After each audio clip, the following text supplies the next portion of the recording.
In 1934, on a visit to the Bellary region, Mahatma Gandhi was greatly impressed with its natural beauty.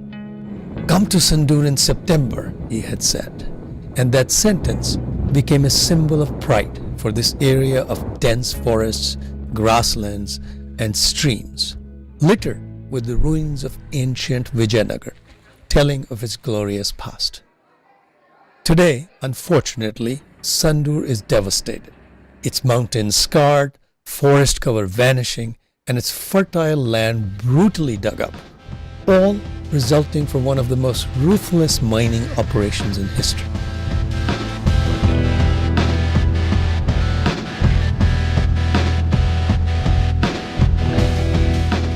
There never was a better time for the mining business. The privatization frenzy was in full swing. New leases were being given rapidly and old ones renewed. Then came the China boom.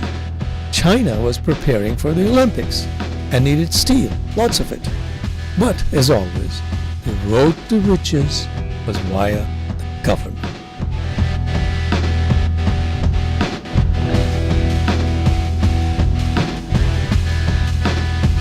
And by 2008, the Reddy brothers had also cornered the BJP government in Karnataka as ministers of tourism, revenue, health, and milk production. Soon, Janardhan Reddy was to become the minister in charge of Bellary. What resulted was essentially a parallel government in which the Reddy brothers mined the land voraciously, breaking all the rules and overcoming all resistance by intimidation, bribery, or sheer arrogance.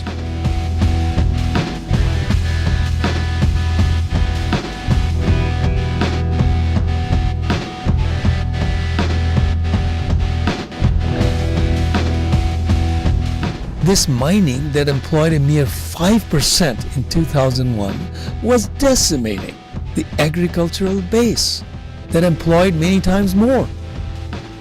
The topsoil was being destroyed, and the dust reduced the crop yield severely, with nothing growing in up to 5 kilometers on either side of the road.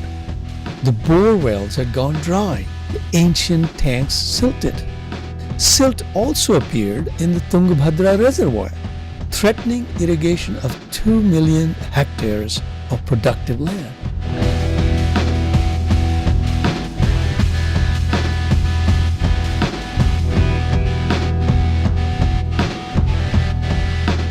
It isn't that the powers that be were unaware of the mess.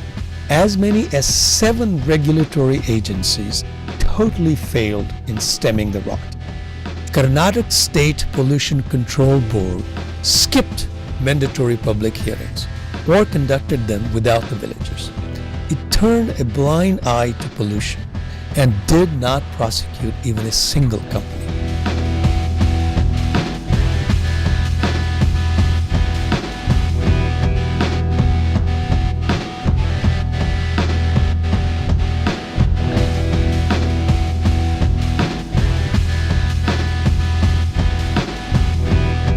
It was at this point that the Dharwad-based voluntary organization, Samaj Parivartan Samudaya, started looking at this closely. They visited the area to study and interact with local activists and citizen groups. Our board met, Samaj Parivartan Samudaya, and we felt that it is time to haul the executive before the judicial, because that is our constitutional right when the power is abused as we were being abused at that time. So we filed a comprehensive public interest litigation in the Supreme Court of India.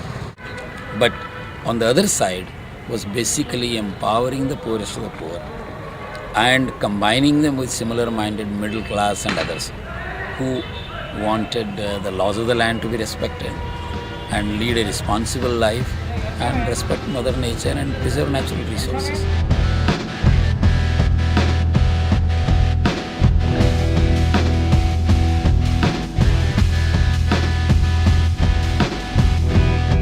Shocked at the environmental degradation, in February of 10, the court appointed a central empowered committee that surveyed 99 of the 148 mines in Bellary district. its findings confirmed the worst. Initially in April, the court banned 19 mining companies. Then on July 27, the Lokayukt submitted its final report with the explosive conclusion that between April 2006 and July 2010, the state had lost over 16,000 crores to illegal mining. 2 days later, the Supreme Court ordered complete ban on all private mining in the Bellary district. In September, the Reddy brothers and their associates were arrested, and shortly thereafter, the Chief Minister of Karnataka himself was in jail. The court also directed the state government to submit a reclamation and rehabilitation plan. Finally, late in November last year, the court asked CEC to further examine the corporates, Jindal Steel and Adani, for their role in exporting illegally extracted iron ore. In that sense, Bellary is not dissimilar to Singhbhum, Sundargarh, Junagadh, Kota or Raigad.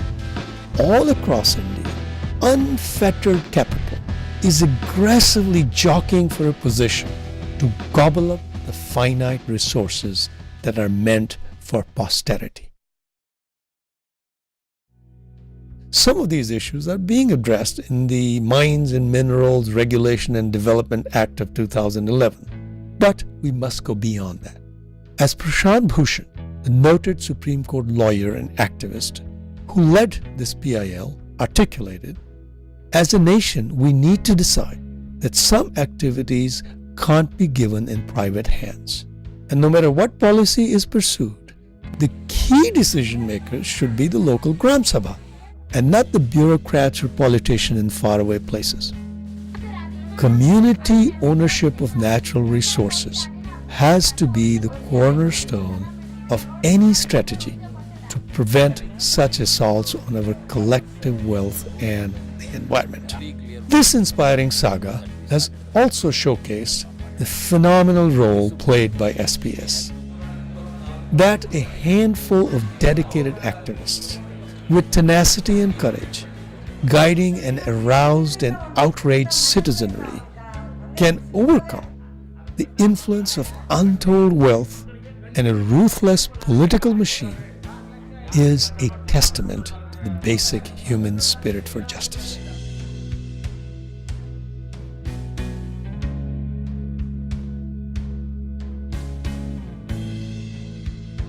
IFA has supported SPS for many years.